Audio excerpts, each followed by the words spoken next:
আচ্ছা কোনছে আল্লাহ বড় না মানুষ বড়? ধরো গাদা, তুই কার হাতে কার জোড়া দেশ? কোড়ায় আল্লাহ আর কোড়ায় মানুষ। যেটা কবার কইছে ওইটা কন। আল্লাহ বড় না মানুষ বড়?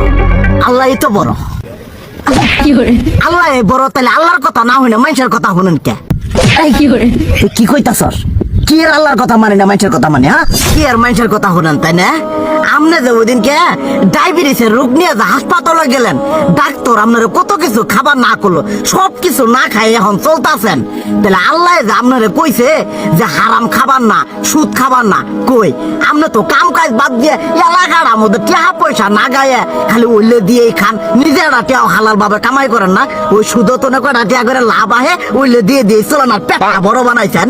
শুনেন একটা কথা কই, হারামের কোনোদিন আরাম নাই। হালাল পথে রুজি রোজগার করেন, প্রয়োজনে এড়া বেলা কম খায়েন, তাও শরীর পিণ্ডও ভালো থাকবো, কোনো রোগ বেদও হবো না, আরামও পাবেন, আল্লাহও খুশি থাকবো। তুই আমার এইভাবে বুঝাবি আগে কইলি না কে?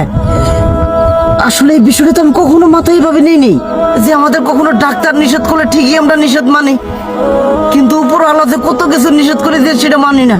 আর এই যে হারাম পথে টিয়া পয়সা কামাই করতেছেন, শরীরের মধ্যে দুনিয়া রোগ ব্যাত হয়েছে, দেখা যাইতেছে যা টিয়া হারাম পথে কামাই করতেছেন তার তো বেশি টিয়া মনে করেন জ্বলে যাইতেছে গা বেশি।